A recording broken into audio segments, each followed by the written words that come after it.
It's Mari McInerney from Croaky here at the Advanced Pharmacy Australia's annual conference, Medicines Management, and I'm here with two of the presenters. Would you be so kind as to introduce yourselves? Sure. So I'm Monica Rayson, Deputy Director of Pharmacy at Canberra Health Services. I'm Ciara McLennan. I'm the Formulary Manager at Canberra Health Services working remotely. Thank you very much for joining. Now, your presentation was on creating? So it was digital transformation and introducing our virtual workforce. So perhaps if we start with what you've introduced and then we can talk about why you had to. Okay. Yeah? Would you like to talk about what we've introduced? We've introduced a model where our pharmacists can work remotely from the hospital, either at home or in a shared workspace, and then they can remote into the hospital to provide clinical and other services. And what was it that created the need for that? So historically we've had a lot of trouble recruiting and retaining staff in Canberra. I don't know why it's a beautiful city, but not everyone feels the same way. And so we'd go to market and we would have one or two applicants, but we had a large workforce shortage. And we implemented a digital health record as a territory-wide system, so one patient record. It didn't really matter, like it was fully digitised now, so it created a space that we could look at. Could we employ people from home? And are there challenges to that? Like, what were the big issues that you had to address, including, I guess, to get approvals, because it's a very different mode? Yeah, so there were some big challenges. Some we knew about in advance, thinking about how we would create meaningful connections with staff who weren't on site. Some of the other challenges that emerged along the way were training. It is really hard to train people when they can't see what you're doing. It's all remote and screen interaction.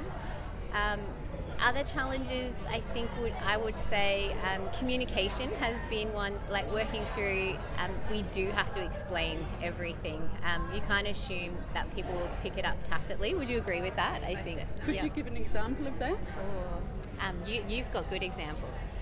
One of the examples is location of wards in the hospital. So as a clinical pharmacist, you may say to the nurse, can you please go to this ward and pick it up? Not realising that in the plan of the hospital, that ward might be 5-10 minutes walk away, and that was a ridiculous request to ask the nurse. Also, if you are asking for something to be dispensed and you don't know that there's no stock on the shelf, that was very difficult as well. Because where does your workforce draw from? Is it all within a 10k radius? No, the world now. Yes. I think that's the big part. So when we went to market originally, we were targeting New Zealand and WA for sure. We were aiming really big to extend our bandwidth by 2 hours either side. But then we had applicants from Australian registered pharmacists who were temporarily living overseas. So we investigated, well, would this be possible? Could they work for us? And they can. There's obviously tax implications and working visa implications and checking with AHPRA, but so everything lined up. And so, yeah, it's tricky sometimes, I think, when you're telling a nurse, you can't just pop around and pick that up for her because you're in France or Canada. And the scale of that, what's the workforce and what's the proportion of virtual? So we have 66-ish FTE of pharmacists and maybe about 15 to 20 that are fully remote, and of that 5 that are overseas. Now, a lot of the conference has been focused on the need for the human touch to be a little bit wary of AI, if not completely capture it. But does it raise issues for you with this? We worked very hard with that. So management prior to us being employed really investigated how that they could make meaningful connections with the staff that were off-site. We also invest heavily in time to provide clinical supervision. So at least once a month, the remote pharmacists come together with a facilitator so that we can reach out, speak together. And we also have that service where we provide that for some of our younger early career pharmacists. For our patients, we have a conduit sometime of someone on the floor that opens up that conversation. Would you like to speak to someone online, or can they call you? So we make sure that we still have that touch with the patients. We just have to think outside the box and do it a little bit differently. And is the ACT Health Service, right? Is that able to think outside the box? Yeah, we're very lucky.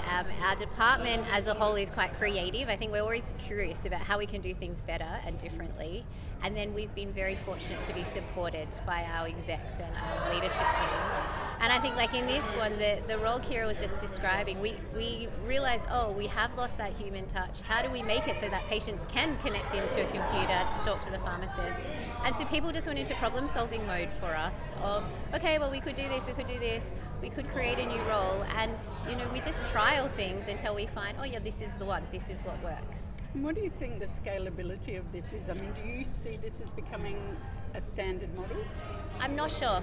So certainly for us in ACT, it's been rolled out to other disciplines, so other allied health that have had trouble recruiting medical, they're starting to explore it and implement it. I don't think it ever will replace an on-site workforce. That's not the intent of it. It is about creating space to be able to help supplement workforce that is hard. There will be some sites in Australia that are so competitively recruited for on-site staff, they would never need to consider this. It's a much more expensive model and it's hard. It's very hard to implement. But if your choice is no pharmacists or a pharmacist working remotely, it's a win-win for everyone. Thank you for raising the cost thing. Why is it a much more expensive one? Because of the support roles, the technology. Primarily it's the support roles. So for 1 to 2 pharmacists working remotely, we then employ someone to help be that conduit, like Ciara was saying. And I was recently at an allied health, rural and remote allied health conference where they talked a lot about the problems with recruiting and retention. I would not have thought to put Canberra in that. What are the issues? I don't know. I really don't. It's a beautiful city. Everyone should come and live there. Well, not everyone, but I don't know. It's been historically hard for multiple health services, businesses to recruit. Potentially the winters, they're a little bit colder than other places. But also I think it's close to Sydney and Melbourne, so if they want to live in a city, they'll live in a city versus Canberra. But I don't know. It's an interesting conundrum. Thank you both very much. Is there anything either of you would like to say that we haven't talked about? I think that's everything. Fantastic. Thank you for your time. Thank you.